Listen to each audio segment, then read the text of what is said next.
Hello, everyone. You've tuned into the Indiana State Police Roadshow, brought to you by the Indiana State Police Alliance. Cops for Kids, subsidiary of the Indiana State Police Alliance.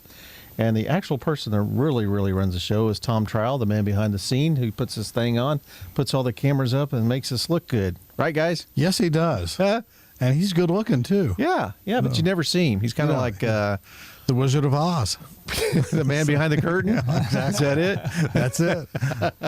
Captain Dave Burston, Sergeant John Perrine with the Public Information Office, Indiana State Police, is my guest today. And we've got a plethora of things to talk about, but we're going to kick off with something that you two were involved with in Lafayette here recently, the National Law Enforcement Explorers Conference. So, Dave, tell us a little bit how we got involved with this, and have we been involved with this before? We have, and I'll kick off a little bit of the background of it, and I'm going to pitch it to John because John's been up there in the trenches working with these young adults, men and women from across the country, coast to coast. But it's the National Law Enforcement Explorers Conference, and they hold this conference every 2 years in a different part of the country. Indiana was first host to it at Indiana University in 1994, and then we had a 20-year period of time that we didn't host it. And it was when Superintendent Carter started his administration in 2014, they came back to IU once again. And that's where I got my first close-up exposure to it and everything that's involved. So these are young men and women.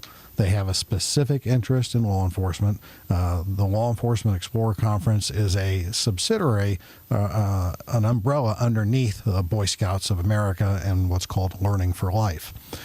So we saw what happened in 2014, and lo and behold, they came back to Indiana again. Now they dumped IU and they went to Purdue, go Boilers, and they held it up at Purdue this time. We helped coordinate all of that as well, and the state police has a big involvement in making this the success that it has been, and we have more than 36 troopers involved in different scenarios, be it traffic stops, burglary. They set up a scenario and process a crime scene, and then the traffic stops and the traffic crashes, and a lot of different demonstrations. And they're using technology now themselves. I've been following, there's a special place to text in, and I logged into that. I don't know if you did that, John. And my phone's been blowing up with text all the time, but it's been very cool to watch and see. They give them notices, be here at such and such for this demo that's coming up. If you can answer this law enforcement trivia question, first 10 people will win this prize. And it's just been great to see this kind of interaction. Have you won any of the prizes? I've got 2 BB guns. No. So what age group are we looking at, John? These are high school kids. Most of them probably 17, 18 years old. And the interesting thing is, this isn't just a conference that just anybody can come from. All these folks belong to a specific explorers group at the respective police departments. So they're sponsored by a police department, whether that be a county police department, a local, a state, or even a federal. I mean, there was even federal explorers there as well. And so these kids obviously have a specific interest, but they have a vested, they've had time invested in them from these agencies to teach them and train them and allow them to come along with their police departments. And it's really cool to see all these kids that want to do this. And you were generally involved in this. You actually taught a class up there. Yeah, I taught one of the seminars, and it was very, hey, these kids are so respectful. A lot of times you teach a class to a group of high school kids, and they're on their phones or they're dozing off. These kids were very attentive, and every class that I taught, I had 3 seminars up there, was standing room only. The classroom filled up, and these kids stood on the outskirts of this classroom for the whole hour that I spoke. And we were teaching our unarmed response to active shooter program to these young people, and they had great questions, great responses, and a lot of them came up afterwards saying, hey, this is good information that I want to take back with me to my school, to my explorers group, so that we can expand this message beyond just ourselves. How many participants are we talking about, Dave? There are over 1,800 young men and women that are participating in this. And then when you include all the advisors, the law enforcement professionals from city, county, state agencies, it bumps over 2,000 people, which is why they hold it on a university campus. So they're staying in the dorms, they're experiencing that life. Yeah, they get a little exposure to different colleges. 2 years ago, they were in Arizona. I can't remember if it was Arizona State or a different state university. They are bidding out for the next 2 years, so I don't know where they'll be. I told them, hey, there's lots of other universities to come back and look at here in Indiana, be it if they want to go to Ball State, Trine, Indiana State University, lots of other places for them to look at. So it's great that these young adults get that kind of exposure, that they're getting specific information on a law enforcement career. They're seeing college campuses from across the country, and it just helps build that incentive to continue your education before you start your career. I know I've been involved in some conference calls with you on this, but it doesn't take place overnight, does it? Oh, no. This was an 18-month process. The planning for the next one is already happening now, and this one's not even over. Right. And there are monthly calls, and I appreciate your help in participating with those. Hats off to Sergeant Ann Hampton. Yeah. Sergeant Hampton was the yeoman in pulling things together. Superintendent Carter was the honorary chair, and Governor Holcomb was also an honorary chair for the event, and started off the conference with opening remarks from him. Superintendent Carter also gave opening remarks, and the mayor of Lafayette, who I was not aware of, is a retired Lafayette police officer, and has been mayor of Lafayette for I think 14 years now. Gave some very compelling motivational comments, and those of you who have heard Superintendent Carter speak before, he did not disappoint. Good comments from him as well. And I'm sure this is something that anybody can look at. National Law Enforcement Explorers Conference. Go to your favorite search engine if you want to get involved with that and be a participant. I'm sure there's many explorers groups around here. But did you find that this was something that kids go to from all aspects? You were talking about meeting kids from Alaska. Yeah, I mean, it was incredible. And like I said, these kids want to be there, and they have an interest in a law enforcement career. And I can't help to look around there and be a little bit jealous and think, wow, I'd like to go back and start over again. And I'd do it the same. Yeah. But I remember that being 18 years old and that eagerness to can't wait till I turn 21. And I can't, what do I do between now and then? And there's this void in time between high school and that, and how do I, and there's so many questions that you have, and it's neat that they're surrounding themselves with people that can answer those questions. And there's actual competitions they have. I think I was told there's 11 competitions where, they're competing. They're being judged on crime scene investigating and traffic stops and some tactics. And they're being judged on these things. And it's actually, some people take these competitions very seriously. They had practiced for them. They had been coached for them. It was really neat to see their excitement. What's the length of the conference? Is it a week? Yeah, it's a week-long conference. It started on Monday, and they will have their closing ceremonies Friday evening. So it's a whole ceremony and everything. And it's just, when you looked around, can I play host for 30 seconds? Absolutely. So when you were there, what was the largest contingency that you saw? I saw a lot of people from New York. And yes, there was a lot from New York, but I met kids from every corner of the United States and Puerto Rico. There was even a contingency. I didn't realize that. And what surprised me that I didn't know is how many Explorer programs the federal agencies have. FBI, DEA, they all had an Explorer contingency there, so it was really neat. Just what we need, more feds. Okay, anybody listening to that? Just joking. Captain Dave Burston. Yeah, don't audit me, please. Keep the IRS away. But it's neat, and Rich, and you guys get this question all the time. Is a young kid comes to you in high school and says, "Hey, I think I want to be a police officer.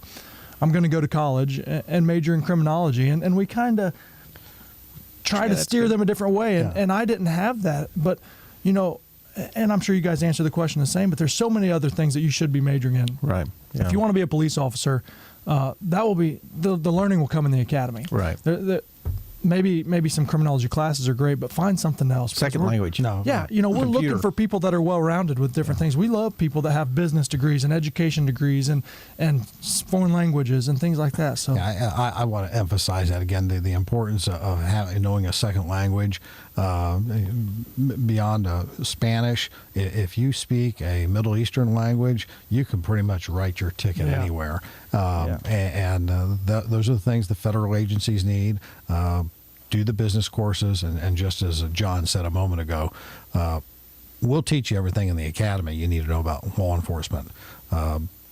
Spend your time in college learning about business, learning about finance. Yeah, because if you get a criminology degree, which is a great degree for Right. a lot of professions, Yeah. but for law enforcement specifically, you get a criminology degree and it doesn't work out, or you decide it's not for you, or for whatever reason, it doesn't give you a lot of options outside of law enforcement. So we encourage people to find other majors in college. Yeah. Yeah, and I point to everybody towards computers. Yeah. That's where we're going. Exactly. Cyber crimes, everything. You got to have that. But That's what my son's doing at Purdue. It's computer There you go. background. You know, Rich, we were worried we were going to run out of time to talk. You get 3 PIOs on the microphone, and you wonder. Yeah, that's why I keep looking at this. How we're going to get through this, right? How we're going to scrunch it in. but we're talking about youth, and on that same agenda, we're talking about we're getting ready to go back to school. Yeah, And- hard to believe. About I know. another Yeah. few weeks. You know, I thought summers went by quickly as a child, but Yeah. now as a parent of children who are in school, it's like, where did the summer go? I know. They just finished. You have no time with them anymore, Oh, do you? man. You're scrunching that up. But we're looking at school safety. It's been in the news. There's programs that's been introduced out there on some handheld wands. Yeah, handheld wands, metal detected wands. You can a school can get one wand, I believe, per 250 students that they have. So a school of 1,000 would qualify for four wands. You can find information about it on, I believe, on the Indiana Department of Administration website. There may be several other places you can research it. You can find out about it on your local news, but there's lots of places to find out. Primarily, these are being applied for by the school administrations, and there was a deadline that's already come and passed to get them before school starts, but there will be opportunities to get them before. But important thing, that's just one aspect. Exactly. That's just one tool in the toolbox. Yeah, and nothing takes the place of emphasize to your child if they see or hear something. I know everybody's so tired of see something, say something, but if their kid hears about people saying, "Hey, Sam brought a gun to school," or he's going to, don't sit on that information. Tell your parents. Parents tell your kids to tell you that every single school shooting event, somebody knew something and failed to say anything. And the latest event that we had here in Indiana, by the grace of God, nobody died. We're so fortunate with what happened in Noblesville. And generally, it's by some sort of means of social media that this information comes out, that the other kids see it.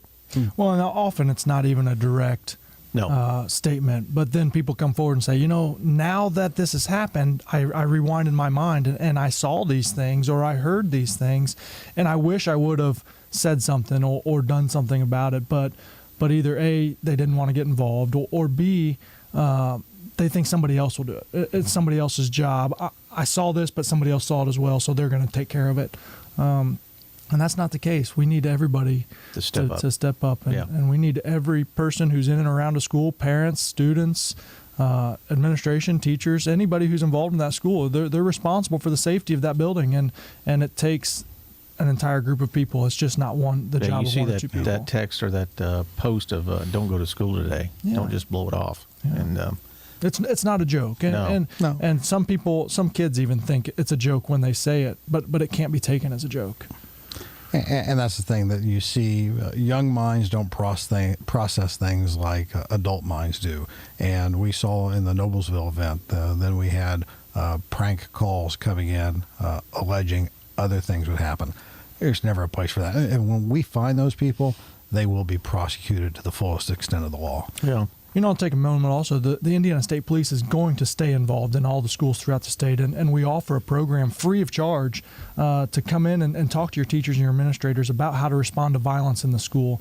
And that expands beyond schools. We offer that to anybody, churches, businesses. And all you they do that. Yeah, all they have to do is get on the State Police website, and they can sign up for a presentation free of charge. John does a good job with that. It's John. We've got a bunch of great incredible people amount of doing it, and a lot of it. Well, guys, we're down to our last 24 seconds, so I appreciate you being in here today. I know I flew by. I don't know why. Three PIOs in here talking, but thanks for coming in here talking about the National Law Enforcement Explorers Conference that was held in Purdue and talking about school safety. So make sure that you adhere to that and to get that information out if you hear something.